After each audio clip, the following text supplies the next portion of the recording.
Jorginho. That's beautiful. Nossa. This is Sparta. From Brazil, Rio de Janeiro, from Thiago Veiga.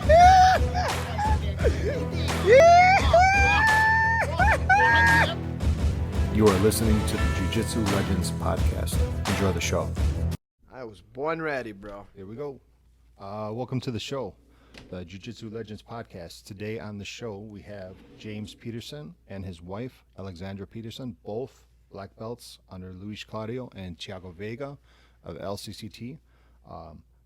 These two wonderful people own Team FVGC Jiu Jitsu in Appleton, Wisconsin. It's at 801 West College Avenue. Welcome to the show, guys. Thank you. Thank you. So, what got you into the jiu-jitsu in the first place? You can go first. Alex. So I started training in 2004, and I was starting my sophomore year in college, and I had done karate competitively for about 10 years, and ended up deciding to go to school and needing something different to do, and my dad forbade me to box so that I wouldn't be like shaky all the time. Take too many hits.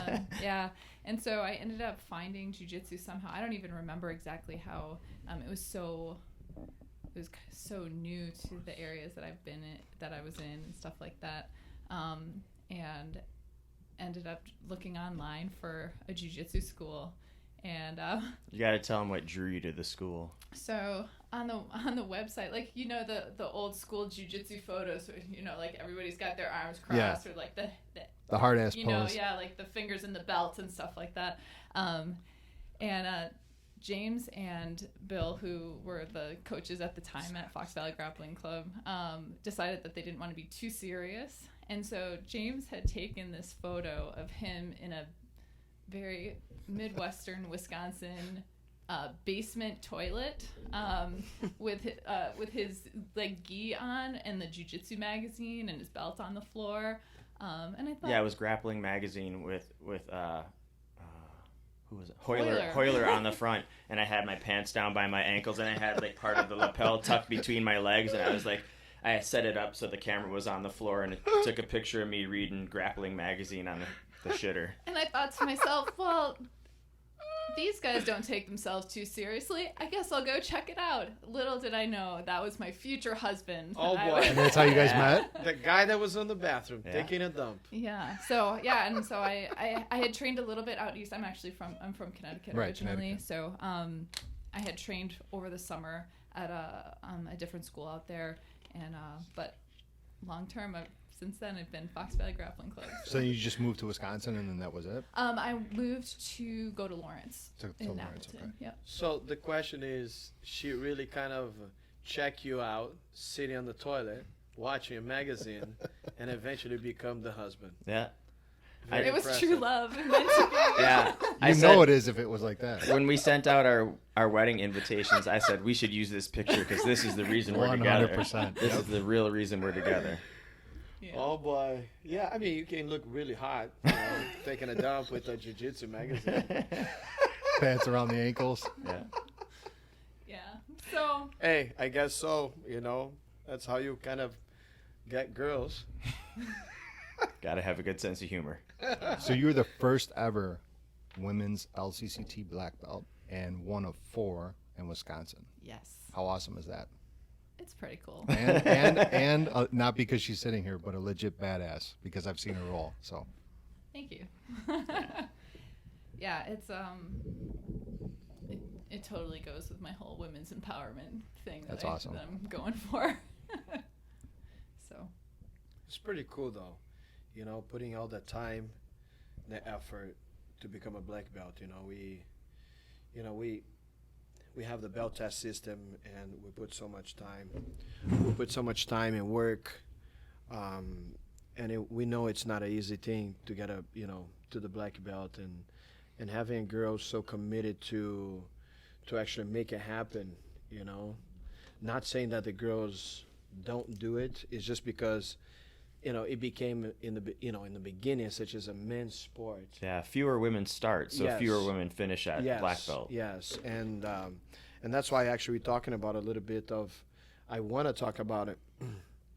The difficulties that some of the girls have at some time. Just walking in a jiu-jitsu gym. Because a lot of the gyms, they don't have like a separated, class. Women, just women, and just men. And I always tell the girls, I mean, we try to have a separated class, right? But I always say, like, if anyone will attack you on the street, it will be a guy. So in the beginning, it's kind of hard for the women to actually start it. Right. But it's really important once they have at least the basics after 6 months or 12 months for them to actually eventually come in for the men class and kind of like you start rolling with the guys to understand, the strength of a guy, how it is actually, Right. And it is, like I said, once again, it is really cool and amazing that you went through all the years, of hard work, competing, and injuries, yes. And I always say, and I kind of playing around with it, saying like when I roll with the girls, especially Alex, because she's such a badass, like no kissing ass here, but she's really badass. It's like when I roll with her, Juliana, some of the girls that we have, Celeste and all that stuff. So it's always pretty cool to see the level of the girls, way up there, and it's like, wait a minute, man, Jesus Christ, I can't play around here anymore. I'm gonna get choked the shit out of it. So, I like that, to see that, to be able to be part of this, because we change, a lot of the mindset of, the girls and the people around, and guys that when they got, beat up by a tiny little girl and they look it up, it's like, Get their feelings hurt. exactly. Yeah. That too, but it's important too, because then the guys, it's like the girls are getting their space in jiu-jitsu, and I think that's a really pretty cool thing that's happening now more and more.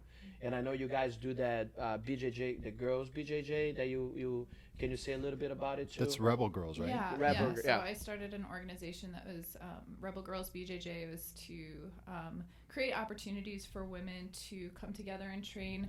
A lot, you go to a lot of schools and there's a couple of women maybe. Yes. When I started, I was the only woman in the gym, and that's like a really long, difficult road to go through. It's getting better and better. There's more schools with like strong women's programs and stuff like that. Yes. And so the people that are starting now have a much different environment than I started in. True.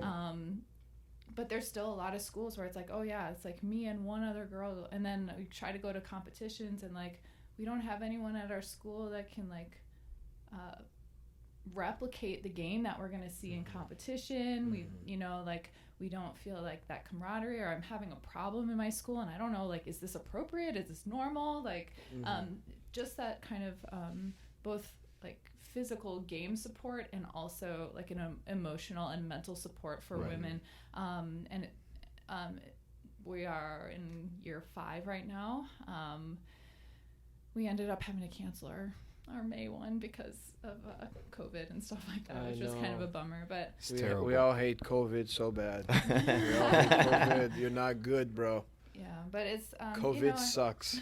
I think that women have they have different obstacles leading up when they're first starting in jiu-jitsu, and they especially physically when you're starting to roll, like, it's really frustrating. Right. Like, I tell people, when we first started, it was a really like low level of technique in the gym in general. It was like a lot of white and like maybe a couple of blue belts like beating the hell out of each other and not really knowing how to technically train with each other. And so like it was like over a year before I got my first legitimate submission where I was like, this guy's trying to kick my ass and he can't, and he's mad, and the sub is coming and there's nothing he can do about it.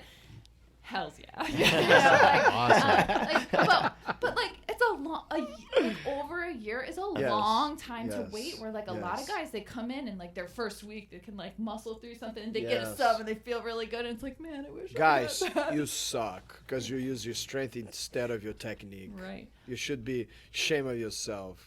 I think that's the other great thing about more women being in jiu-jitsu now is it just proves the efficiency and efficacy of jiu-jitsu itself. You know what I'm saying? Like when you have someone who, like Alex is not the strongest female in her weight class. So when it comes to going against guys who are bigger than her and way stronger than her, it's easy for them to understand the power of jiu-jitsu when she puts it on them. You know, and then they can't keep up with her. They don't know what's coming next. They get subbed, they get worked, they get like positionally dominated and stuff like that. And it's a matter of knowledge and technique over like sheer power and athleticism. Yeah. And if you don't mind, what's your weight? I know it's horrible to ask a woman her weight. Not But like COVID No, like- weight or no. So when you roll a Competition weight, competition weight, competition weight. when I so I'm lightweight, so 141 and a half with the gi on. so just so everybody knows that she's working guys, bigger guys at 141. So she's a beast. Yeah, we'll be actually 137, something like Yeah. that. So she. Yeah, we're the same weight on competition day because Oh, I went down to light disgusting. feather, and Oh, she's boy. like, "You can't go any weight classes." He lost lower." like- I'm You like, can't be like a skinnier lad. than me. and I'm like, dude, there's no way I'm going to Rooster. I don't know how. I don't know. Thiago used to fight Rooster, right? Yeah, Thiago. Yeah, back in the day. Back in the day. Yeah, now he fights heavyweight. I know. COVID weight, he fights heavyweight. Oh, that's funny. Go ahead. And you're also second degree in karate, correct? Or is I it- am, yeah. Right. Yeah. Really? So you got some. She's all sellout. embarrassed about it and stuff like I that. know, Like why? it's Yeah, like but a- it's part like, of your history. Yeah. It's cool. It's like the 2001 world champ. Yep. That's I Yeah. didn't know Freestyle. that. That's pretty cool. Freestyle though, right? Really? she's the person who taught me to punch so I could get into the cage and fight MMA because I didn't know how to throw. I didn't know how to throw a jab or a 1-2.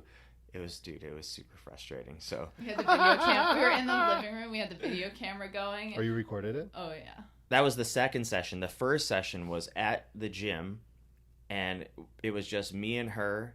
And for 45 minutes, just me cussing and being like, "Why? What the fuck is going? Like, how can I not move my?" She's like, "You gotta throw it with your hip." And I'm like, "I don't even know what that means. I don't even know what you're talking about." And it took a long time. I tell people, it's like I'm sure people can learn how to drum with their hands or keep time with their feet, but like when you have to incorporate those two things together, it's literally 45 minutes until she was like, "That's decent jab." Dude, oh Were you my being- were God, you it being was nice, so or were you- aggravating. Yeah. Was it the truth? And then It was the truth. it was the truth. I was like so concentrating. I just watch her go up and down the mat, up and down the mat until I finally could throw a 1-2. Yeah. And then in my first fight, I didn't throw any punches until I got on top of the guy. I ducked under his punch. I took him down and basically pounded him until he went face down and choked him out. Got the ground. But I didn't have to throw a single standing punch. Yeah. You've had a couple of fights like that. Almost every fight except Yeah. for the Javi fight. Yeah. Yeah. Well, just so you guys know, it is important. It is super nice when you actually see the women teaching, Yeah. the husband. Teaching the men. So all it requires pretty much is to have a little bit of technique. So once again, I always say that, and I'm not kissing ass. Women are smarter than men. Just so you guys Yep. know, men use muscle, women Use use the brain. The brain. I So don't know. James works me over pretty good in practice most of the time. that's tough love, right? Yeah. there. That's tough Yeah. love. You got at least you gotta say, okay, you're smarter, but I still can kick your Right. butt. I got to be better at something. Yes, right. It took us a long time to get like a really strong training relationship. I think like people that have, they see like people, oh, you're like girlfriend, boyfriend, or wife and husband train together. Oh, that must be so good for you. They usually make terrible training partners. It's really tough. It's kind of like when siblings train. Too much and tension, sometimes you it's think? almost like Yeah. there's an emotional component to it where like you don't want to hurt the other person, or you get mad easier, or, you know, like it's much more of a roller coaster. And you know, even though he goes against people that are way bigger and way stronger and really trying to like hurt him, you know, there was still a point at which I was like holding my game back. And so it was like 2 pans ago, I think we're both black belts, and we finally like got into this really nice training camp where we could. I had to yell at her. Yeah. I had to say, look, like, you're not helping me and you're not helping you. Like, do you think you're like, Dan tries to kill me on a daily basis. Do you think you really could hurt me? Do you think you could really injure me where I would not tap or what? And she's like, no, I don't think that. I just worry. And I'm like, I worry too that I'm going to lose if you don't if you don't step it up, man, step it up. So over this quarantine, we trained together, and it actually helped to sharpen my timing up. Yeah. So it took a while. Yeah, it's a misconception where like all of a sudden you just automatically have a training partner with you, and it takes because I've had husband and wife like come to me and be like, man, like we're having a really hard time. Like we just can't train together, and it's like, don't panic. Like it's okay. Get over the hump. Yeah, we've had a couple of couples in there that like they're very sensitive toward one another, and like even the slightest like mishap, like a bump in the head or whatever. Oh, I'm sorry, and I'm gonna be okay. And it's like all the emotions of their relationship drop into this training session, you know. And you're like, you guys need to work this shit out at home. Don't bring it to the gym. Yeah. Or a lot of times I break them up. Like I tell them to go train with other people. You know, your size doesn't match, or this doesn't match. You know, your experience doesn't match. Go train with other partners and stuff like that. Yeah, I mean, a lot of I feel like a lot of the guys will take that as advantage. Like, all right, you didn't cook for me, I'm gonna beat you up, and that's the best way to beat somebody up without getting arrested, right? And it's a joke.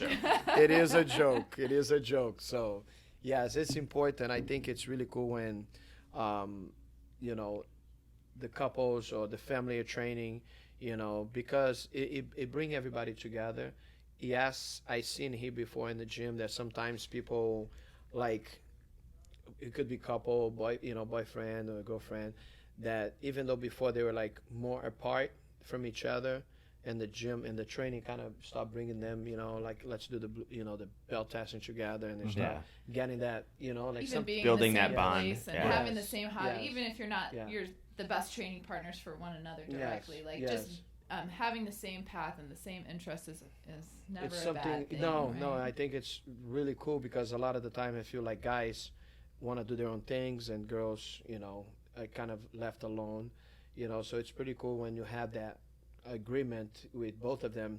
Not like, oh, you gotta come and train, like, no, the girl wants to be here, and the guy actually allows that. So that's another pretty cool thing. You know what I'm saying? Yeah, I think that the relationship where you never see any animosity or beef or anything is when you get an adult who trains with their kid. So we have a couple of kids who started in our kids program and now have like aged up into the adult program, and to see them like on the floor with their dad training and stuff like that is super cool. That's whether awesome. It's like a girl training with her dad or a boy training with their dad. I don't think we have any women who train with their girls, do they? No. So Jenna for a while, I think, would train with the girls. Sure. But most of the time it's like a dad with a son or a dad with a daughter, and like to watch them like horse around together and like really have fun and like bond at Jiu Jitsu. Yes. It's super cool. Yeah. It makes me smile, walk around the mat helping people out, and you go over and they don't need any help. They're good. They're Makes you golden. proud, right? Yeah, Yes. It's a happy sensation. Yes, that's actually one of the things that happens here a lot in the gym too. It's amazing when you have, like I say, a little girl, with the dad in class. It's really cool, because a lot of people, they work so much, and they never actually had the time to spend with the family. Right. And then they come in this time and they kind of, like you say, bond together. That's really important. Like with the boys, and then one of the things that I see a lot, sometimes when you're young and you're a teenager, boy or girl, you think you own the world, you know everything, and you see, like I had a couple cases that, the dad would call me. It's like, Luiz, please help me out, man. He doesn't listen to me. It's like, what can you do to help me out? And then it's like I pull the kid on the side, talk to him, for like an hour. And on the next week, the kid is back and he goes like, oh my God, thank you so much. So that's one thing I think people also should understand is like, it's not just the jiu-jitsu sport that like a lot of the time Rickson talk about it so much. Because sometimes like the way he talks and sometimes the way people kind of sees it is like, man, does this guy like don't like competition, but he always competed his whole life. It's not actually that. It's the fact that jiu-jitsu, it's not just jiu-jitsu competition jiu-jitsu. Is the jiu-jitsu lifestyle, Right. Inside, outside, how you eat, how the whole thing.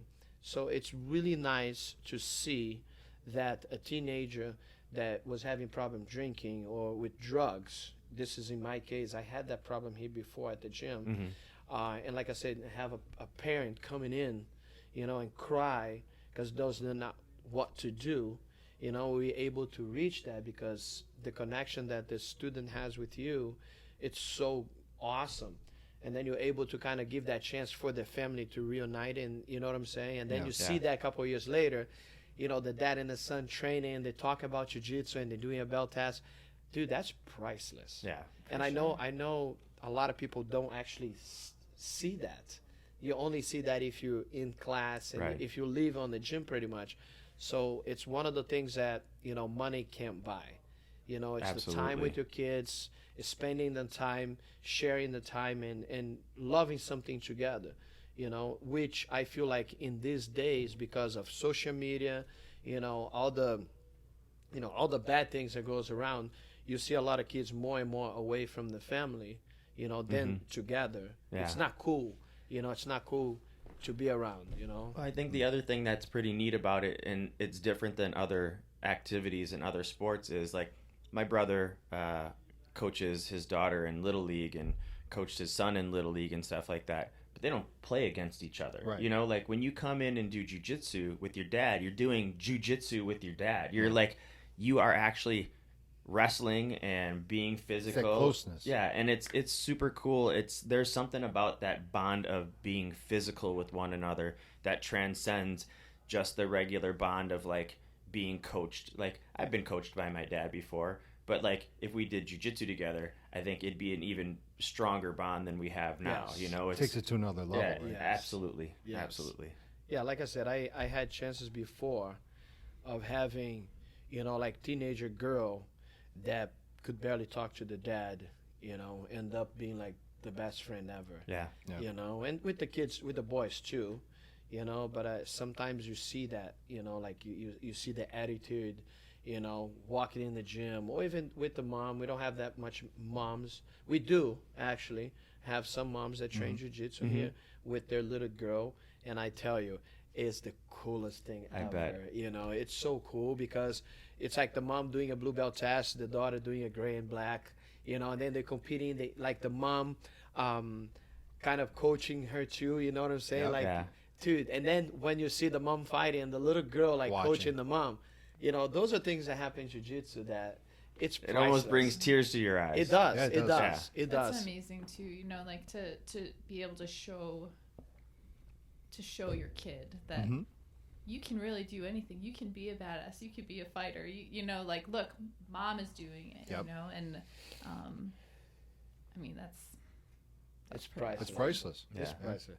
And I have changed a little bit of subject. I want to ask a little bit. So we talk about when you started. Did we talk a little bit about that? And when you didn't guys talk- started? Yeah. Me? We Yeah. didn't start on James yet, but Yes. you've been doing martial arts for over 25 years, right? Yeah. Right. something like So that. So you start actually with the karate. Yeah. I was 9 when I started. That is awesome. Yeah. That's actually one thing that I think it's cool. Talk about it too. We all do seminars for for women, self-defense. Right. And I always tell the parents how important it is for a girl. I mean, for, girl, boy, to start in martial arts early. And when I say that, I'm not saying just jiu-jitsu. Because sometimes they're like, Right. oh, karate or this.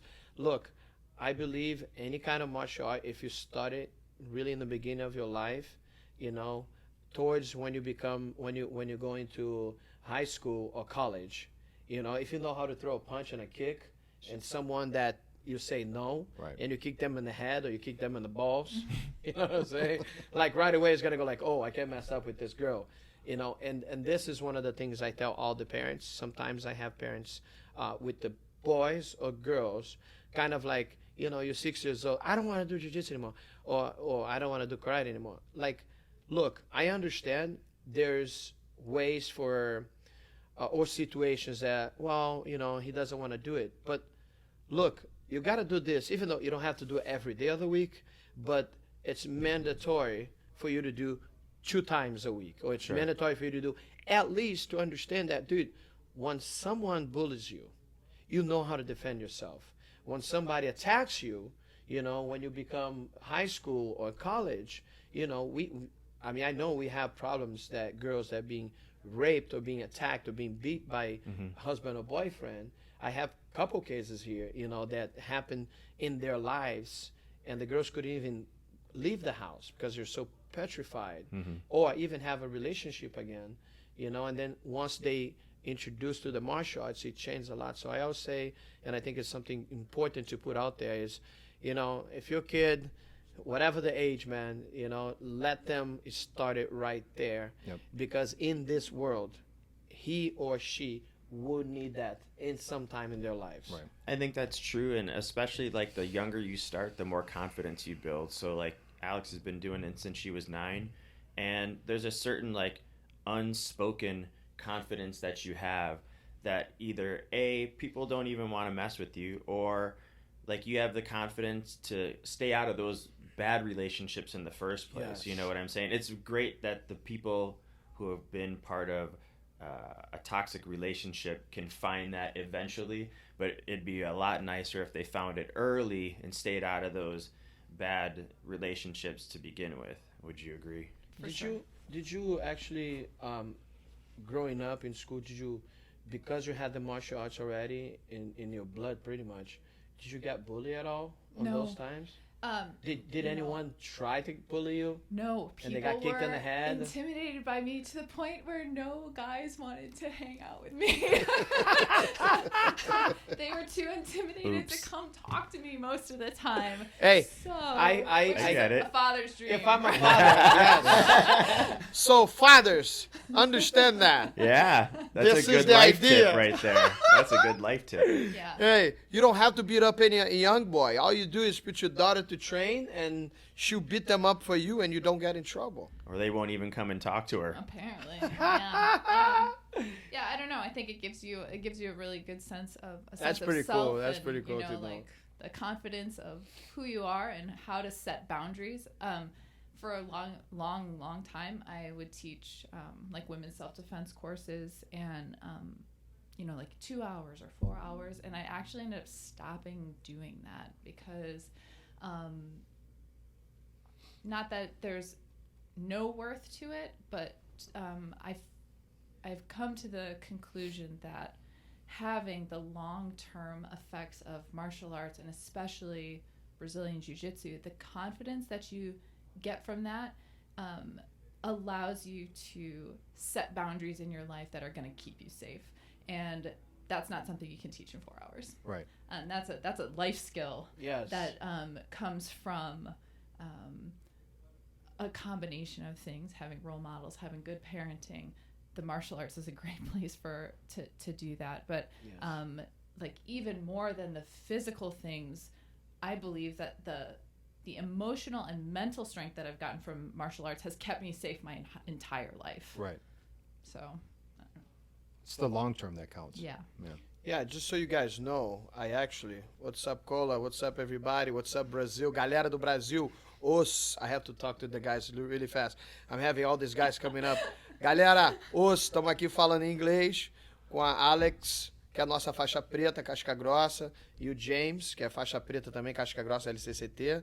Então, um beijo, hug para todo mundo. Cola, Califórnia, you're gonna be on the podcast, so I hope you guys enjoy, have a great time. So, back to the podcast. Just so you guys know, actually, I actually, the reason I started jiu-jitsu is because I got bullied a Okay. lot. Like, a lot. Oh, really? Oh, my God, yes. Yeah. Yeah, you didn't know that, right? No. You think I'm a badass? I do. No, I'm Back not. in the soccer days, right? Oh, my God, yeah. It's like, dude, people bully me all the time. I literally was a mama's boy, you know, and every time I would go to the park, and we live in a private condominium of houses, right? So it was a good area. So, but even though the kids there, man, they're mean. You know, you're and a small kid, right? I'm a small kid. Right. I mean, I didn't grow up as much, but anyway. One of the things, actually, you know, because we always play soccer, but dude, the bullying is everywhere. It was in school. yeah. You know, it was everywhere. But a lot of the times in Brazil was because we play soccer, and not that I was like a badass player, but I play well. Yeah. And you know, it's a sport of contact, and people hit me, and I would complain, and they go, "What?" And I'm like, "What?" And then, you know, the what, and I had a little bitty of, you know, bad attitude, and I got beat up, you know. So I got Okay. beat up a couple of times, really bad, and sometimes even in school, out of nowhere, you know, people once they see the fear, once you kind of don't want to engage, people kind of realize that, and then they kind of, you know, try to beat your ass. So how did you find out about jiu-jitsu? Like, did you find out about it? Did your mom find out about it? Oh, look who's here. Oh my God! We have a special like guest your that hat. just showed up, Cowboy Thiago Veiga, Cowboy Thiago Veiga. Wow. with his Starbucks. What's happening here? Nice. Just hanging out and Just talking. hanging out and I talking. love the t-shirt. Thank you. Oh my goodness. That's so beautiful. Sorry, I just woke up. He was actually doing a party in my house last night, UFC. So was Thiago Veiga, the sensation. So it's a friendship for many years, guys. So Much love. So you guys got to bear with us a couple minutes to say hello to everybody. Chris's podcast is going off the rails. It's like an Italian household. we just kind of messed up the whole podcast because the Brazilian way. But that's anyway, how you know how much love is here. exactly. And it's So- authentic. Yep. Exactly. So back to the podcast. Yes. So the reason was all that because I got beat up all the time, right? And when I saw so I tried a few other things, Okay. right? I tried a little bit of capoeira, and it was awesome, you know, but it was not my thing. And then I tried a little bit of Muay Thai. Okay. And I used to train close to my house too, and I did for a little bit, but you know, it was always like guys that were bigger than me, they could reach, you know, before I punched them. So every time I spot with some bigger guy, you know, I had a problem, you know. So it got to the point that I'm like, you know what, man, I need to, you know, I tried judo. I used to go to private school, so in the private school, all the sports, like you had to do pretty much everything. So I started doing judo, and I kind of like it. And the guy that was there, he did a little bit of ground too, Ivan, his name. And then eventually I kind of like start seeing more. But then I saw Helio, you know, on TV and I don't remember what it was, but it was something on TV, a documentary, you know, talk about this little guy that was beating bigger guys. And I'm like, whoa, wait a minute. Right away it caught my attention. Of course. You know, and then I'm like, and then I kind of had friends that was doing jiu-jitsu before, but I was like, whatever, you know, whatever it is. I do kickboxers way better, you know. And then I kind of, when I went to do jiu-jitsu, I was like, wow. I saw Helio, and I'm like, dude, this is what I gotta do. The little guy can beat a big guy. Yeah. This is it. That's me right there. Yeah. You know, and boom. I went to this class by my house with João Fernandes, which is a red belt now, being for a couple of years. And that's what I started. It was in Rio, and until I got my blue belt, and then when I moved into the U.S. in the 90s, you know, my dream was, you know, Rickson was already, you know, Vale Tudo, Hugo, it was out there, Vale Tudo, no Bare gloves, knuckle, yep. you know, it was the Vale Tudo, Yeah. like everything goes. Yeah. And that's how I started jiu-jitsu, and I had few guys that used to beat me up, you know, in the neighborhood, and 6 months later, 8 months later, you know, it was the bully guys. So I told, you know, his friends, like, hey, tell Renato, Not Renato Laranja, it was another Renato. Tell Renato, we're going to fight. And then it was the first guy that was able to beat up. You know, I choke him. And from that day, and then I kind of hunt the guys down that beat me up all the time. And then I like a good revenge story. Bro, it's so nice. You have no idea. I got beat up by 7 guys one time in a soccer game. So actually I didn't get beat up by 7, but I kind of managed to fight all 7 guys. But I had no jiu-jitsu. Right? Yeah. So I said, you know what? I will take all you 7 one by one. Biggest mistake ever. No. I got beat up 4 times and I won 3 times.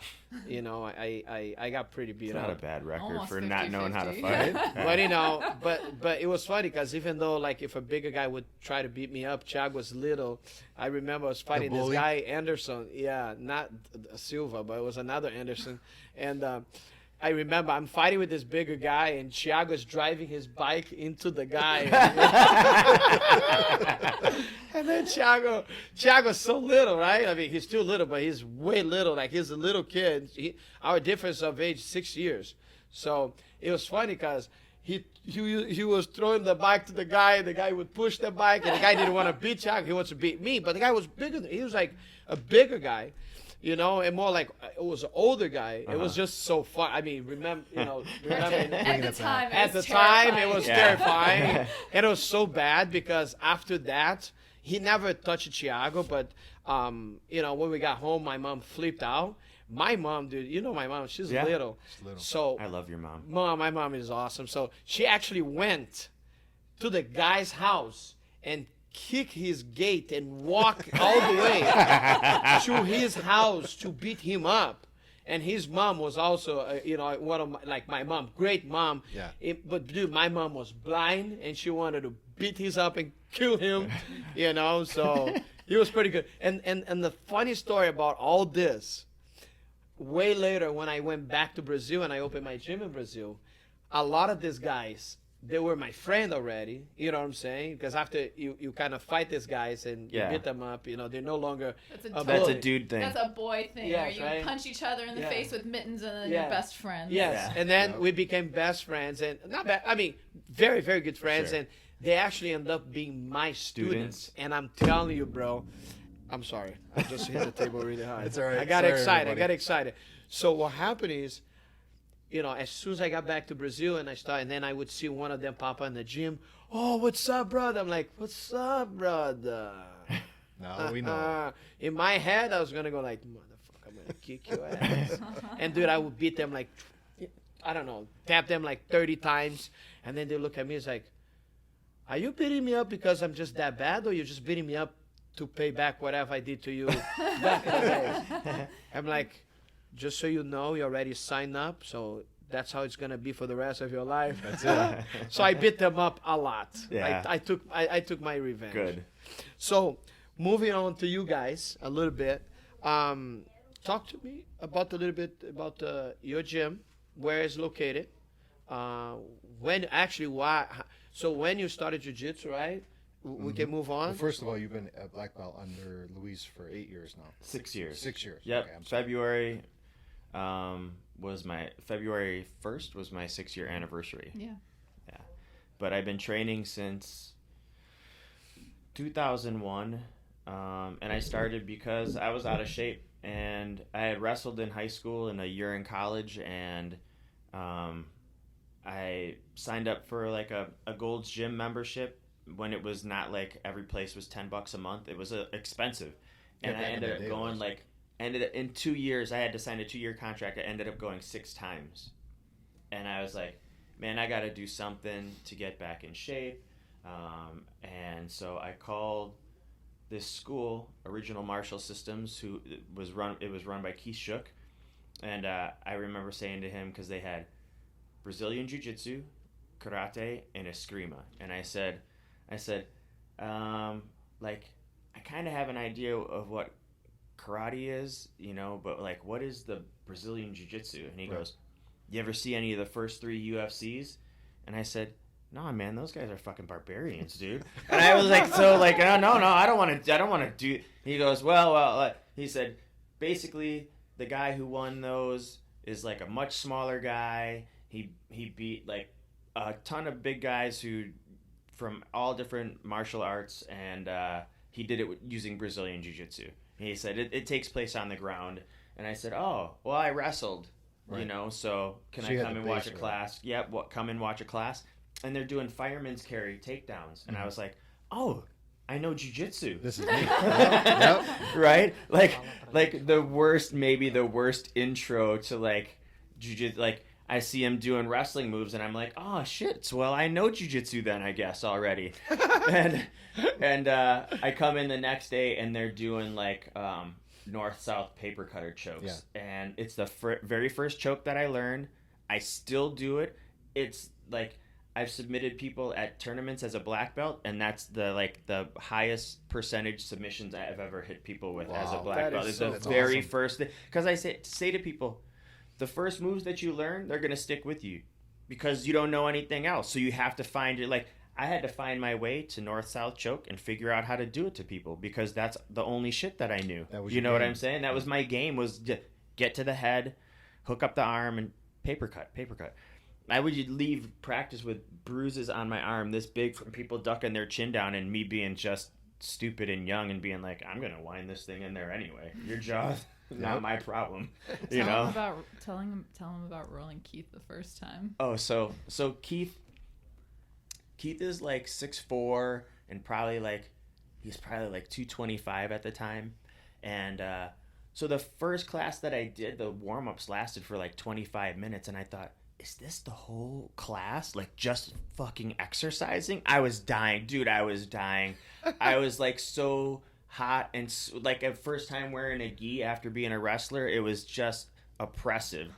And so we finally get together and go through a move. We get to roll, and that's back before like everybody had their cool timers and stuff. So like we roll. Yeah, you didn't until the dude who was beating the sauce out of you was like, I'm done with you. I'm going to move on to another person.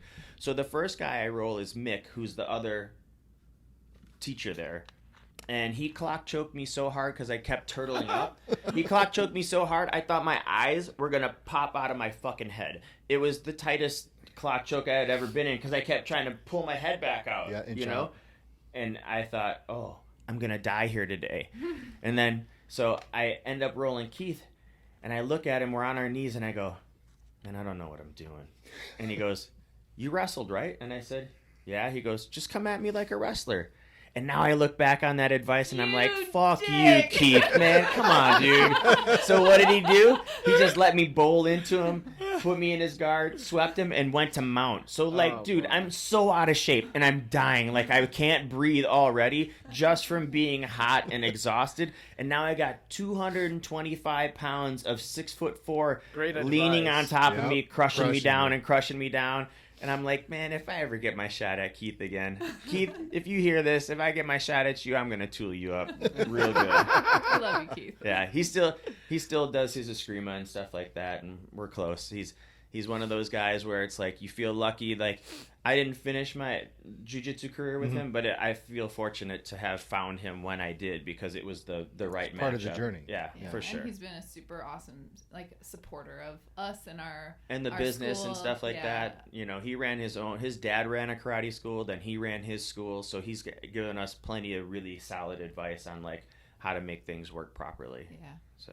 Well, that's part of jiu-jitsu. I think it's the friendships and the brotherhoods and the sisterhoods that you make. You know, there's nothing like it. Nothing compares to it. You know? Yeah, I think we have people that give us some video testimonials and written testimonials, and no matter what they say, what part of their journey they went on to get to us, or how it makes them feel, they all always come back around to the thing that they like the most is the relationships that you build through jiu-jitsu. Yep. That's a great thing. Yeah. I think I would say, you know, it's a true friendship. You know, I always say that we spend so much time on the mat with people daily basis, you know, sometimes like more than actually people do with their families, you know? Yeah. And you end up literally developing, you know, that's why we kind of call the mafia of jiu-jitsu in the gym. It's just for the people that shows up more, and they put a lot more time, and you kind of, you know, end up knowing their lives, and You know, a lot of the times guys come here and they're upset. You know the person, and it's like, dude, what happened? And then they kind of share with the stuff with you, and you give some advices, and a lot of the time, most of the times, it's just for someone to, to give a good advice, and here you go, next day, man, oh, thank you so much, coach, Yeah, you get really embedded in people's lives. I mean, we just had a member who's a blue belt who he's been with us for 4 years. John? Yeah. Skateboarding with his kids. How's he doing, man? Passed out on the skateboard, hit his head, and had to have brain surgery. Oh He's my doing. God. He sent me a message yesterday. So like Oh, a thank week. God. That's awesome. He's home a Thank week God. later. Dude, God he is bless. so tough. This dude Oh my is God, so thank God. super gnarly. I know. Right? But like the first thing we did was like, all right, everybody in the gym started like saying, "Did you see this? Did you see this?" Like everybody communicated amongst ourselves. Like, what can we do? People started texting Alex and us, like, what can we do for them? Yeah. We got our buddies up at Green Bay Jiu Jitsu were like, did you see this on Facebook yet? Like, we're letting you know. And, so people from other gyms jumped in and we just decided, okay, we're going to put on a seminar. All the proceeds are going to go to his family and stuff like that. And he heard about it. And like the first thing he did, even though he's home, like feeling awful, was to text me and say how grateful he is for the gym, how grateful he is for the relationships that he's built That's there, so that we cool. support him, how much he appreciates Alex and I. And so, it goes both ways, like we love them and their family and they love us and Yep. the Yes. extended family. Yeah. There's nothing like it. There's nothing And like one it. of the things that I always tell people, that comes here, like nothing against, the big gyms that you're just going to work out, and it's just like some are there, and yes, you got good instructors and stuff, but most of the time, you walk into one of those big gyms just to work out. It's just a number. Mm-hmm. You know what I'm saying? Like I said, people don't know you. You just go there, punch your name, Right. show your card, and walk in. You do your workout. Yeah, you might make friends there, but it's different. The boundaries you do in jiu-jitsu, in the martial art. Like you said, you had people from other gyms reaching to you. Yeah. Even though they're different gym, but it's like the jiu-jitsu community, and that's what Yeah, actually, a fitness facility is not Yes. going to reach out No. to John's family and say, No. what can we do for Hell you? no. That How only can we help? happens in Yeah. places Yes, like this. That yes. doesn't happen in No. other arenas. No. Like I know, like same as him, we had, problems here before, in this situation, accidents or Mhm. people that were so depressed they try to kill themselves, Right.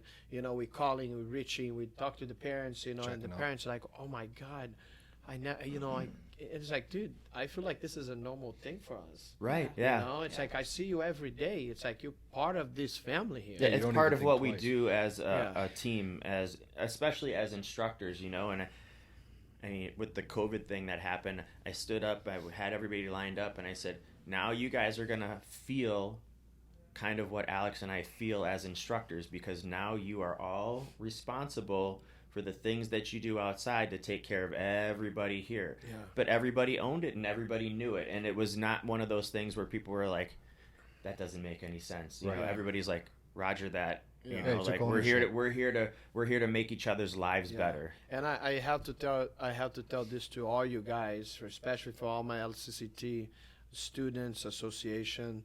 I really can't thanks enough for the support, since this COVID, because we had, we stopped for 3 months, Mhm. right? Yeah, And I we were can't closed thank 9 enough. weeks. Exactly.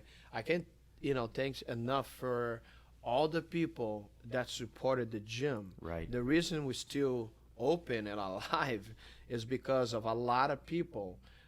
They kept paying, even though we're like, hey, Yeah. we work something out after this, and I gotta say this now. I'm having the opportunity, and hopefully I can reach to everybody. It's to say thank you, that we always supported you guys, but this is the time that you all supported us, and I gotta say thank you very much. And you probably had the same. Agreed. I We under- did. Yep. Yes, Yep. I understand. We had people that lost their jobs and they had to stop the payments. Yep. But I know in their heart, if they could, they would be supporting. Yeah. And that means a lot to us. Same here with us, and we were so grateful to have that type of support. And I don't think, like we said before, I don't think you're going to get that in another industry. No, You're not going to absolutely see not. that. No. Like yeah, continue my gym dues while I'm not there to work out. I'm sure there were a lot of people saying, just freeze it or cancel it. Yes. You know? Yes. But for us, unless people ran into hard times, like you said, Yes. they were more than willing to give us the support that they could offer. True.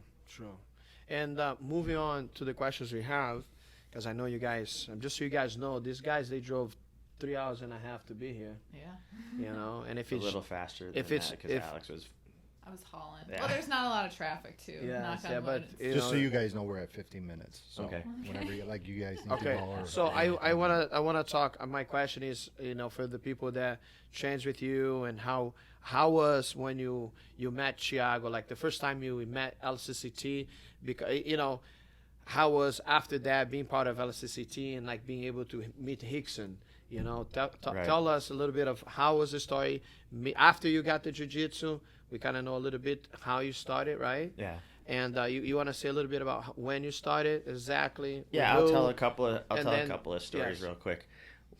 So I started, like I said, with Keith, who was under Jacare, and then he had to shut his school down, so we moved over, and I started training with Bill Krieg, who is under Rodrigo Vaghi, and then Bill is a full-time dad and a full-time cop, and was trying to run a gym all by himself with no other help, you know. And so basically, Tough. we're at some point I was like, man, he's got to be coming out of pocket thousands of dollars a month so that other people can train, because there was no payment system, just honor, like you'd put your money in the box and Oh, stuff boy. like that. Wow. And I'm like, dude, he's getting totally scammed by all these people in here.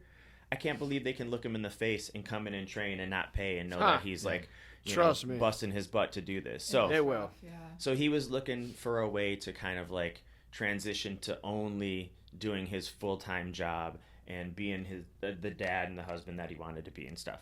And so one day me and Alex had a conversation. I said, I'm tired of doing what I'm doing. You know, like I was doing web design and graphic design, and Alex had a 9 to 5. And I said, if I could get paid to do jiu-jitsu, that would be the best job ever. Like, can you imagine? Can you imagine? And so we ended up finding out about Bill trying to transition into his regular life. And I said, do you want to do it? Do you want to buy the gym and like just start running the gym and see if we can do this without royally screwing Were it you up? guys scared at first? Oh, hell yeah. Yeah. Yeah, man. And she kept a part-time job, and I kept doing graphic design, and we were open only in the evenings, right? It was like a transition for sure. Like I think I ended up keeping like a part-time job for a little bit longer. We started having morning classes, and we like eventually added kids classes and all this kind of stuff. There was a period of time where I was like going to work for 5 hours, and I'm like I'm changing in the closet at work to put my gi on Getting ready because to I go, know I'm yeah. running in and I'm gonna get on the mat like right after, you know. But like taking that first leap into both of us are full-time instructors. All we do is run the school. Like Right. that That's shit is tough. scary. Yeah. And so at that point, Luke Summerfield was helping you guys out, trying to like broaden your like your reach in Wisconsin, and he had set up a seminar with Bill, and but we didn't know it, and we bought the business, and I get a call from Luke Summerfield, and he goes, "Hey, you guys ready for that seminar next weekend?" I said, What seminar? "What? What seminar?" He goes, "You know, with Thiago from LCCT," and I said, Bill didn't tell me anything about it, but I didn't want to, like, it's a small community, Yeah. and I didn't want to be like, Step on toes. you yeah. guys, you know, but I knew it was gonna cause some trouble, but I've caused trouble before, so I was like, yeah, let's do it, and I told all our guys about it, and we were just saying to you before the podcast started, Thiago came up with him and Mosquito and Danilo and Talas. And I think that we were like 3 black belts. I'd never saw seen anything like you it. guys come from Brazil, where you maybe see like a handful of guys per class that are black belts. I had never seen 3 black belts in one place. I was just blown 3 away. unicorns in the same Right. gym. And so you start so you're down in Brazil at this time. You had a trip down to Brazil and you hadn't made it back yet. Yes. And so Thiago starts demonstrating like the hip to hip side control, you know, and he's demonstrating on Danilo, who's small, like 128 pounds, right? But like ripped, like you can see his abs through his rash guard, like a superhero, right? Like he Yes, came I out of a know. comic book. Son of a gun. And so Thiago's putting this pressure on him and he leans in a little more and he adjusts, he put his hip in a little more and you can hear Danilo going, and I'm like, oh my God, they are really selling this, right? Trying to like, sell it off, yeah. Like, give me come on, man. Like, there's no way it can be that much pressure. And Thiago's like, Danilo, how does that feel? And Danilo's like, what does Danilo say? Uncomfortable. And I was like, oh my God. So like, and you've done it before. It's not the most like The natural pressure from feeling Thiago. position when you first do it, right? So I said to Thiago, hey, yeah, man, can you do it to me? I don't think I'm getting it. Because I wanted to be like have him do it and be like, I don't know what he's talking about. And he puts it on me, and I'm like, and he's like, okay, bump. And I'm trying to bump, and like I pick my hips up like maybe 3 inches and get just splattered back down into the mat and splattered back down in the mat. And he looks up at the class and he shakes his head like this and he goes, he no go nowhere. And I was like, holy shit. And then he showed like 5 different arm bars that connected, bang, bang, bang, bang, bang, off of that same position. And I was like, holy shit. And, you know, that's when you guys, like, you were in Chicago, but he was in Grafton, right? And so I was like, all right, Rodrigo's 8 hours away, and I got this guy who just is my size for once. My size, you know, training with Bill. Yeah. Bill's a huge dude. He's like 6'3", 240, you know, 250. And so there's like in my brain, it was like there was only so much I could gather from a bigger dude. It was super cool to see another small guy just wrecking people, right? You know. And then I got to roll Danilo. I got to roll Mosquito, and I was like, these guys are fucking me up, man. Like, Danilo was a purple belt, right? And I was a purple belt, but I was nowhere near Danilo's caliber, man. Like, and he's a sandbagger. Right? Yeah. Like, yeah. Whatever. So we switched over, and it was like it was a great thing, and I got a lot of flack from it, obviously, because you look like a Creonche and you're like a traitor, and you get accused of like buying belts and all this stuff. And it was like really what it came down to was, as a leader, I had a responsibility to the people underneath me, and that responsibility is to get them the best jiu-jitsu I could find where we could easily access it. Right. And that's what happened. And we were fortunate to find some of the like most talented guys that I've ever met, you know. And so once we joined the association, I called you and I said, hey, man, we're part of your association. And you're like, cool, man. Are you going to be at Combat Corner tournament? And I said, yeah. And you're like, good, because I got to show you some stuff. And I thought, dude, that's so cool. Like, I don't have to drive 8 hours. Like, I came down and he was reffing a match and he's like, what's up? And I'm like, the match, you know, like, so the match ends and he's like, come here, I need to show you something right now. A lot of our guys have been getting stuck in this position. And it was basically like the no-gi position where someone like clamps on and puts their elbows in. Once they take you down, they just stall it out. Mm-hmm. And he's like, watch. And he showed me how to like open that position up and attack. And I was are you gonna imitate my voice too? I don't have. I can't do it's your only voice. Thiago. Only Thiago's voice. You gotta. Lamas, when Lamas comes. Yeah. Lamas gets on the show. Ricardo. Oh my God, bro! Ricardo Lamas is the best. We should do a show with me and him imitating these guys. We'll set it up. I think that would be awesome. Anytime. So go ahead. What did I say? But I was just amazed that it was one of those things where, like, you were so amped, you were so excited to show me something, where like I didn't have to ask. I didn't have to be like, hey man, like, this is the struggle that we're going through, or you know, these are the things that I see from our students. How much do you want to show me? Right. And basically you're like, if you had more time, like if you weren't reffing, I'm sure I would have got like an hour of like private lesson time just by coming down there and saying, we're part of your family now. Yes. for Like sure. we're part of the gang, dude. We're part of the mafia. So Yes. you're like, good. Yes. Come over here. I got some Yes. stuff I got some secrets to show you. Well, one of the things that I feel, I just interrupt you really fast, is that a lot of the times, dude, I feel like people, Lama said, let's do it. And then he goes, Robert's guard. Robert's guard. I love you, Lamas. Cola, California. Os Lamas, I know you have a fight coming in, but I'm going to call you and we're going to set this up.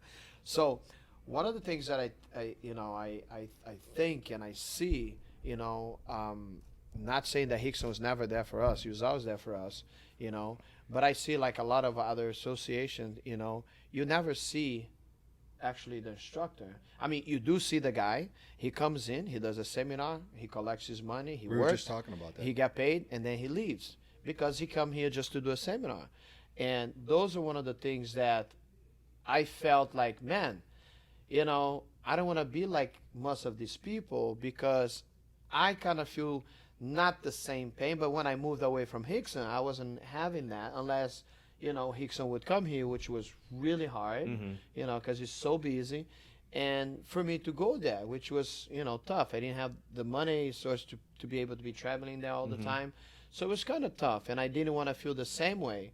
And of course, when we're closer, it makes a big difference. And Oh, yeah. that's one of the things that I always, now and ever, I always want the people that are with us to get the best as we can, and I want to provide and I wanted to make sure because at the end of the day, we all kind of not only help each other, but we're growing together, as a gym for where you are and as association, that we have. So it's important thing. You get what you pay for. but Yes. Also here and with the association, Yes. you get a family. So, I mean, that's the great thing, I think the other thing is I just felt fortunate that I didn't have to chase down experience. I didn't have to chase, like, we would load up 2 cars full of people and drive an hour and 20 minutes away to train with Thiago in Grafton, and every time I saw you, you'd grab me and pull me aside and show me a bunch of stuff, like I didn't have to, like, I wasn't begging for, it feels so dumb to be like, I'm the head of something and now I gotta beg this guy, for this or that, and I never felt like I had to like reach out to you. I always felt like there was a lot of reaching out to me, like when I got prepped for my brown belt test, Thiago came up a couple of times and spent like 4 hours in my gym. And helping as me you go as through you stuff. as you're actually saying that, let me ask you a question, and I think that's a good thing to talk about it. What do you think? Because for me, it was a game changing when I went to Rickson and I had to do belt test. I was like, what? Belt testing? I always told people, it's like as soon as I heard that, I'm like, whoever's running, is just thinking about making money. Belt test? Are you kidding me? So explain me as your outside vision, because I have mine, and for me, coming from another gym, and I had already a blue belt, I went back to white, and I wanted to redo everything again because my basics sucked. You know what I'm saying? And it was the best thing that happened in my life, in my jiu-jitsu life, because I understand basics. Tell us a little bit about what you think about the belt testing system that we do, and how good is that towards your gym, towards the level, the quality, and all that stuff, please. It's pretty remarkable, and I know a lot of people think it's a money grab to have belt testing because it costs to belt test and stuff like that. And there's reasons behind all of that. Like, can't get into all the details of like why that's an important thing, but there are several factors which make that pretty important. But when Alex and I started running the gym, we didn't have any curriculum, so we have since taken the test material and made that the basis for our curriculum. So we have several levels of like classes that you can do. One is foundations, where there's no live grappling or anything like that for people who don't feel safe right away grappling, where you just learn moves that are foundational moves that are done on the blue belt test. And then we're like in other associations, there were stipulations like, you got to do well in tournaments. You got to like come down and see me. There are all these things, but like if you're a guy who's a blue collar guy and you work Thursday, Friday, Saturday, and Sunday, and that's your shift, and you have to like ask off for like almost an entire weekend and lose all this pay, it like makes it very difficult to chase down technique and chase down education. So when we found out that you guys had a curriculum from white to black, we were like, man, we got to do this, right? For sure. And just personally, like I got my black belt and I was like, I'm kind of going to miss doing belt test prep.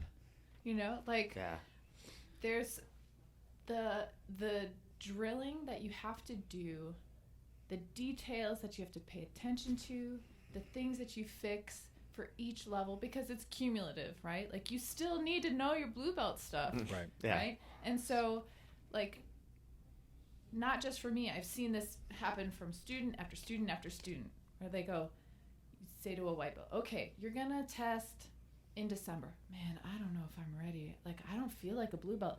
After you're done prepping for the blue belt test, you will feel like a blue belt. When you take that test, it's gonna happen. And it's so awesome to see people go back to the gym, and like your cardio is gonna suck a little bit more because you're not rolling as much like leading up to the test. But then you see that like jump in progress, like that technical progress jump is awesome. I love watching the new blue belts go back to beginner class and roll the white belts again after they've been doing their test prep and like getting at like the blue belt stuff and just smearing everybody all over the place, you know, and not like hammering them, just like outwitting them and out timing them and hitting the moves that they've been drilling because they've been putting in that time over and over and over and over and again. And like it's just a really like nice way to have a very structured like up in your game. You're gonna have lots of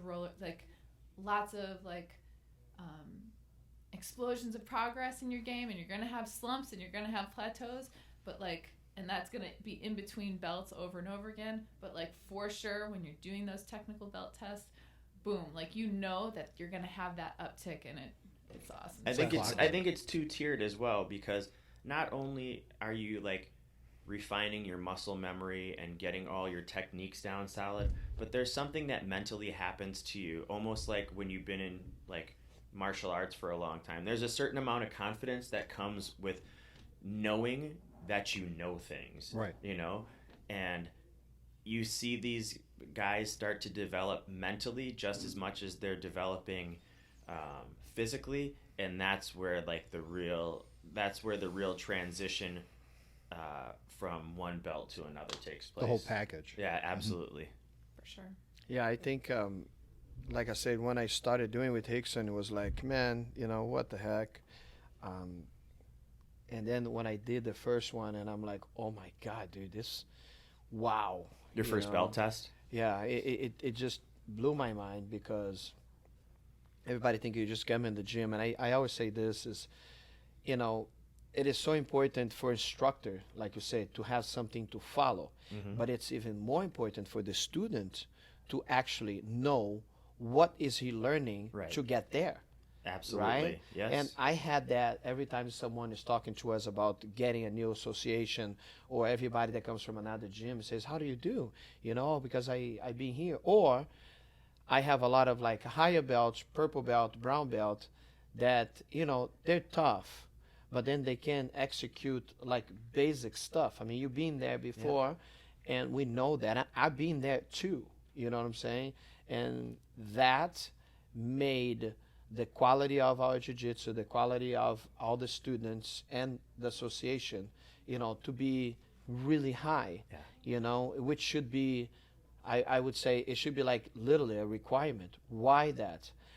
You know, back in the days before I actually started doing a program, it's like, and you want to impress all your students, you know, so Monday you show some cool stuff, Tuesday you show another one, Wednesday you show another one, then, you know, you kind of tired, and then you go to YouTube, you know, and you look at this and you look at that. So by Friday, you threw 10 different positions, right? And then by Friday, you go like, okay, guys, show me what you learned this week. And dude, none. Nobody no can show you position. anything. No position was at not even there. You know, so I kind of like, I'm so glad that actually we divided, we follow, and pretty much we repeated, you know, what Rickson was doing. At the time when I started teaching here at the Monkey Bar, Joe Hines was like the one like, dude, why don't you do like this? He kind of divided a little bit, and we kind of got together, and I talked to Thiago, and then boom, suddenly we're putting, you know, Everything's structured. yes, Yeah. and you know, I can tell you guys, it makes it so much easier for me. It makes it so much easier for the students, and like what you said, I think it's super cool. Is, you know, I love to train the guys to compete. You know, the competition time that everybody's training super hard. I love that, but when we start training to do the belt test, you know, I see people putting so much time and effort to be ready in the next 3 months to do the belt test. And then you can see, like you said, the level technique from one, you know, in 90 days. It's like, dude, you couldn't do 10 good positions, and now you can do over 100 positions in the last 30 days because you put so much time. And I think that's cool. You know, our test can go from 8 hours to 10 to 12 hours depending on the belt. I know it's an exhausted weekend, Saturday 8-10 hours, Sunday 8-10 And hours. you guys make the drive to come You down. know what I'm and- saying? And we have everybody from the association. But one thing that I feel really good about it is that at the end of that Sunday, you know, all the people comes to us, not only us, but to you guys, you know, and say, thank you so much. You know, I had doctors going like, dude, this was harder than me becoming a doctor. Like, what the heck? I had it many times, you know, in different situations. And it is so cool because, you know, the guys know, that's the best thing. The student knows he didn't pay to get a belt. He didn't buy it. He didn't buy the Right, belt. he earned it. You know, he earned it. He or she. Yes, earned it, he or she. And I think that is a really good thing for all of us to keep the quality of what we do, you know, for not only for them, but for our business, that, you know, we can have great results, you know, in the UFC, in the, you know, IBJJF or, you know, NAGA, whatever the competitions the guys are doing, you know, but it's the probability when you're doing something good with quality, you know, the result's supposed to be you winning. So, And as far as competition is concerned, you can be a pretty tough guy and not understand jiu-jitsu and still win. So I think, especially after having to teach fundamental movements and fundamental techniques and stuff like that, my base foundation is stronger. But I was a tough blue belt. I won the Pan Ams. I subbed everybody I went against. that's But awesome. I don't think I was technically good. You know what I'm saying? I think I was decent, but I don't think I was excellent. I Such a humble guy, huh? Well, I Yeah, have humble. relationships Yes. with some of these guys still, and I'm like, wow, Rocky is really good, man. You know, like you see these guys. He's just and a you're humble guy, but every time he comes in, he beat my ass. Like, So. no. You know, Whatever. and my purple belt was the hardest belt for me. That's the first belt that I had with you guys, and it was kind of like me figuring out what the hell I'm supposed to do and what my game is, and you know, you guys helped me out a ton with that, and then so I don't think I won a tournament as a purple belt. The first one you saw me in Chicago, you guys actually, him and Thiago actually laughed out loud at me when I got mauled in the absolute. Like I got ragged out. Like I It didn't was like a Bugs Bunny gorilla cartoon. Yeah, dude, I just like this dude threw me with no hip movement. He didn't turn at all. He just went like this and picked me up and slammed me on the ground. And I said, "What were they doing? Were they covering their faces like, oh, this is an embarrassment?" She said, "No, they were laughing and jumping around." So at one point, James pulls butterfly guard to stop getting thrown around. And Luis is next to me, hysterical, just you don't pull butterfly guard on a guy like that. You know, Yeah. like, Oh, this big ass guy, dude. Yeah, I couldn't think of anything know, else to stop like getting this- slammed on the floor. This big ass guy, and this guy pulls like butterfly guard. I'm like, what the heck you doing? Needless to say, I did lose that match. I lost a bunch of other matches. And then when I got my brown belt and I went through the curriculum, like I said, a lot of time with Thiago and Grafton, a lot of time of Thiago coming up. Him and Danny came up and stayed for a week, taught classes, taught me stuff, worked with blue belts, and like helped to refine and find out what my game would be. Put you on the right path. Put me on the right path. Went back as a brown belt to the pans and won again. Nice, you know what I'm saying? nice, So, nice. and I don't think I would have been able to do as well as a black belt in the tournaments that I've been in.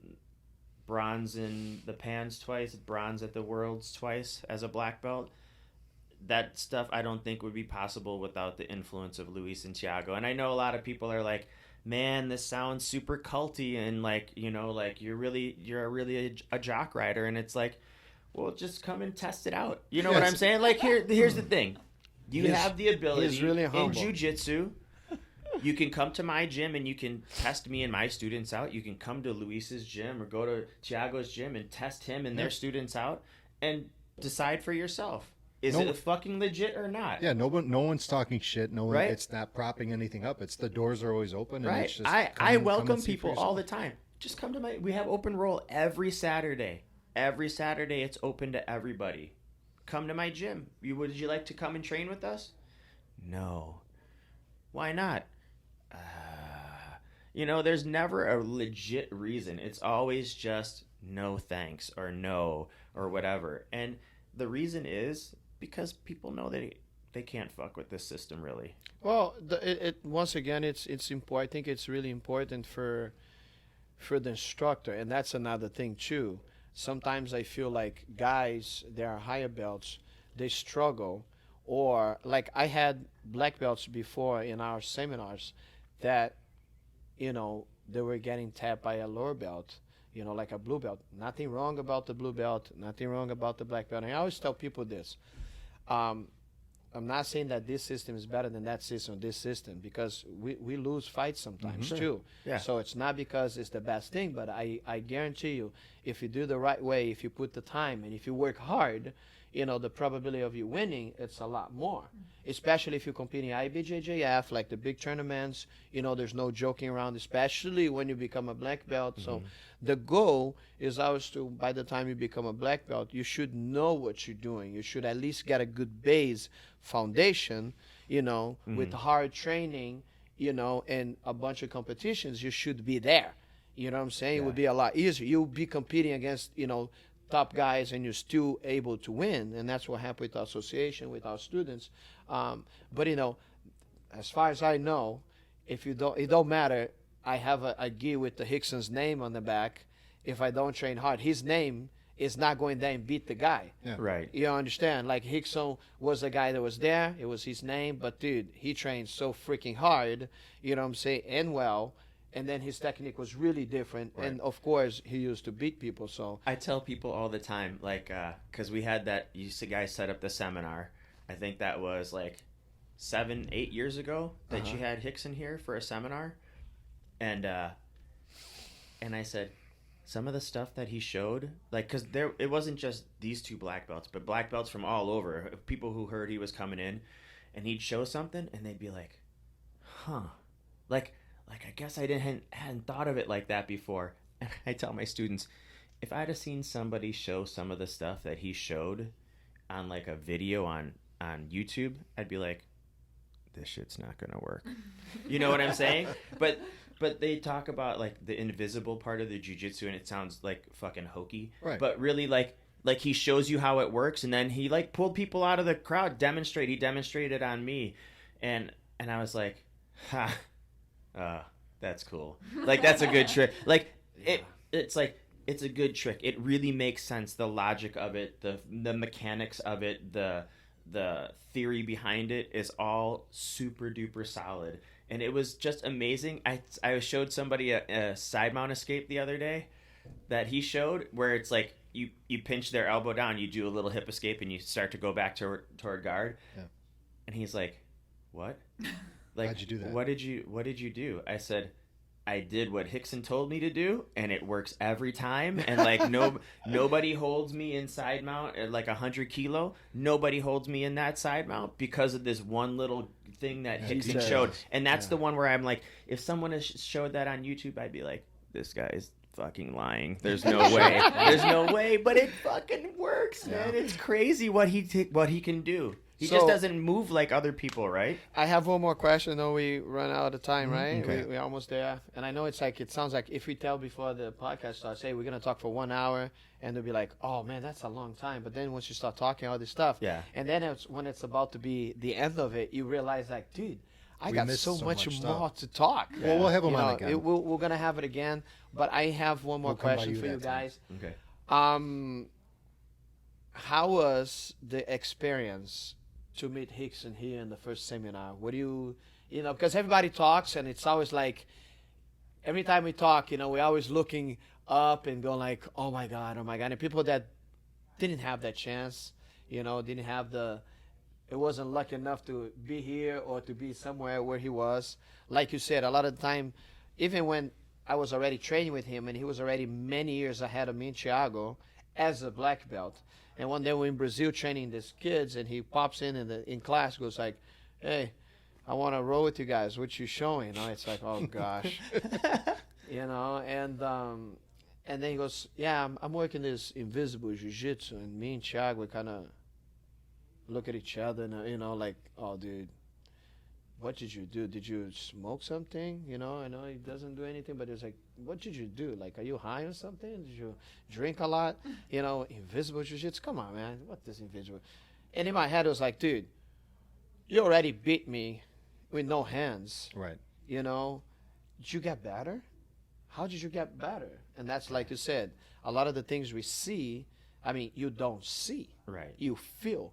You know, a lot of the positions, even I don't actually, hey, come here. Let me show you this. This is the connection. This is how I engage. It's impossible to view it from the outside a lot of times. It's impossible to see the minute details of like how a body moves or how a body feels. So right? tell us, how was the first experience with Rickson here? So I'm typically like a very skeptical person, like the story about Thiago, like bullshit. This side mount's not. And so like especially Thiago's a midget, right? Right, and tiny, you know, and everybody's so like, oh, Rickson's so unbelievable, like Rickson's so awesome, and I'm like, I'm gonna beat his ass. No, I'm thinking like, okay, like everybody loves their jiu-jitsu instructor because they change their lives for the better. You know what I'm saying? Like if you're loyal to a jiu-jitsu instructor, it's because they've made your lives that much better.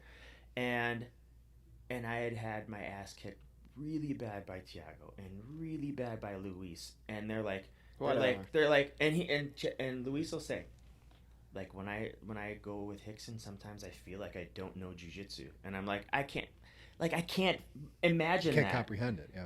And so in he walks, right? And so he brings with him this kind of aura, because everybody's like, oh, don't talk, it's Rickson. Let Rickson talk first, but don't say anything, okay? And so like he's super cordial and shaking everybody's hands, and like, hi, my name is Rickson. It's like, no shit. I came here to see you. I know who you are. I'm James. You don't know humble. who I am. He's so humble. Yeah. And so he's like doing his little warm up and all that stuff, and I'm like getting nervous, like, oh man, I don't want to do anything to embarrass Luis and Thiago, and I sure as shit don't want Rickson to look at me like, fuck do you have that brown belt on for? Right. You know? But he's super helpful. Like you can be like, Maestro, can you come here? And like I know I'm making a mistake, but I don't know where. And he's like, do it to me. And he'll let you work on him till you get it right, you know? And it was just one of those things where you're like, do you think you could go to a Bulls practice and be like, hey Mike, you know, like never. You got a really good fadeaway now that you've gotten a little bit older, you know. Can you show me how to take off from the free throw line and dunk or hit that fadeaway? You know what I'm saying? Yep. You're talking about a person who many consider the best Brazilian Jiu-Jitsu practitioner to ever walk on the earth. You know what I'm saying? Yep. And he's walking around asking, like, how can he help you and stuff like that. A luminary of the world of Jiu-Jitsu and martial arts in general. And it was crazy incredible to meet him. And I wish we'd have had the chance to stay and go out to dinner that night because I had to go back. But they all went out to dinner together because I've been told by a lot of people, you learn a lot more about like the jiu-jitsu way of life from sitting down and eating with him and hanging out than you do on the mat usually, which is super cool, man. Yes, it's like sometimes I tell people like, "Oh, Rickson just called me." What? Rickson called you? I'm like, "Yeah, he called me." He talked for an hour. You know, it's like me just listening to him. Surreal. You know, it's surreal. It's like sometimes it's like I'm like, "Oh my God, dude, how?" You know, it's like you love Bruce Lee, and you know you're able to go to Bruce Lee's house or talk to him. You know, it's that's how I feel, and it's priceless. You know, I'm so grateful that I was able to train under him. You know, still training under him, and you know, to share, you know, the life and how it changed my lifestyle that I have today. You know, of course, my parents was the one that made that happen. You know, but being able to know him and you know, to get the trust to become part of the mafia, the Rickson Gracie mafia, you know, it's priceless. And I once again thank you guys. Thanks for having us. Extremely, Thank you very much. extremely. Just like so you guys know, in the beginning when we met in that first meeting in the restaurant, you know, as we talk and you know all your question, all that stuff, you know, and I'm listening to you, and it's like how you guys were, you know, I really want this, you know. It's like, you know, there were so many questions. It's just, I was like, this is what I want. I want people that will become part of this association that really wants to change, that really wants to get to, you know, to a black belt and to make a difference and to have, you know, high quality jiu-jitsu. And I do have people that come and say, but they don't do it, you know. And I want to tell you guys that I am very blessed to have you guys, not just in the association, but I am extremely blessed to have you guys as family. I don't consider you guys as friends. I know if I need anything in my life, For sure. personal life, I know I can count on you guys. And don't having my whole family here. I have Thiago, but I have family like you guys, Jorginho. You know, I have very few people that I know I can count, and that means a lot. So I'll tell one last story real quick. Let me tell one thing really fast. And once again, it is really cool to have people like you guys that represent us, you know, and you know, it's always lifting not the LCCT flag only, but the Rickson Gracie flag, you know, and of course, and that's Helio flag, you know, that's the Jiu-Jitsu flag, and I'm very proud of you guys. Thank you so much. Thank you, and a lot of that has to do with you. I think one of the first things that you said to me, and I talked to Bill Krieg last night because we're both two-stripe black belts now. We started out not knowing anything, just fumbling around, trying to figure out stuff along the way, and you know, picking up stuff from Rodrigo, and then eventually you guys and stuff like that. But we were like, man, I can't believe I'm a black belt, let alone like a two-stripe black belt. But one of the first things that you said to me when I said I want to be a black belt, you know, under you, and you said to me, you're going to be one of my best black belts ever. And I never forgot it, and it has a huge impact on me to have somebody who's as good as you have the faith in somebody who was struggling like I was. And I think that was incredible. Thank you. It means a lot. Thank you. You're welcome. Thank you so much. Oh, stop it. We all gonna cry now. Look at this. And I have, just so you guys know, he did his best. Look at this painting. I can't take him enough, and his wife. Once again, these guys, they drive 3.5 hours to come and see us. So I always tell people this: far away is where you don't want to go. You won't change your life if you don't want to. Hang out with the good people, with the people that care about you, and I know we can make a difference. You know, and I once heard Rickson saying about his dad, how amazing he was. You know, Rickson has tears in his eyes, and he goes, and in my words, okay, it wasn't exactly what he said, but this is what I learned was, I don't want to come to earth and be just another number, which I go to work, come back, pay my bills, go back to work again, and then Friday I take my family out, and then I go back and do the same thing over and over for, until I die. He goes, I want to do what my dad did. He reached the world. Helio Gracie and the Gracie family, man, they reached the world. And once again, not just the jiu-jitsu as a competition sport, but as a lifestyle. What we do for people has no price. I always say that I wish I didn't have to charge, for people, and I would just do it for free. We do some in time for the, the projects we have in Brazil and stuff like that, but it is way more worth it than what we charge monthly for people. The amount of things we change. So what Rickson say was, I came to this life not to be a number. I came to this life to make a difference in people's lives. And the day I go, I want to look and go like, man, I was able to not change the world completely, because it will be very hard, but for the people that I was able to reach and touch, I was able to change their lives. And I feel like this is my goal here, and hearing you guys, and I know how much you guys do, man, it has no price. Being able to change the direction of someone's future, man. Yeah. I mean, gosh, it's hard to wrap your mind around. Exactly. If you really think this way, it's like, oh my God, it's like the invisible jiu-jitsu. So if you're able to change, if you're able to do whatever you love to do in this life, but you're able with that God gave you, and understanding the purpose of life and how can you touch people, how can you change their lives, we go to heaven, my friend. I know that. Yep. So thank God. Thank you, guys. Thank you, Big for having Chris, us on. Jorginho. Real quick. Yeah. You guys are Team FVGC, Appleton, Wisconsin, 801 West College Avenue. Right. Instagram for you, James? James A. Peterson. Okay. I think I'm A. Peterson, BJJ. And if people want to get you on Facebook? Team It's just FVGC, Team FVGC, right? Brazilian Jiu-Jitsu and MMA. Awesome. Thank you guys for making the trip. Yeah. Appreciate everything. Thank you. We're Hey, gonna post, great stories, man. Absolutely. We're going to post all your artwork on our webpage, or not the webpage, but the Instagram for right now, Facebook. Anything else you guys want to say?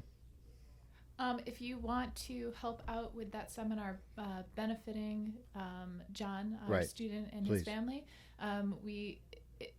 there will be a virtual option because of COVID. Okay. We're not welcoming visitors into the gym at Okay. this time, but you can donate to his GoFundMe and be part of the virtual stream for that seminar. Yeah, we'll add you to the group.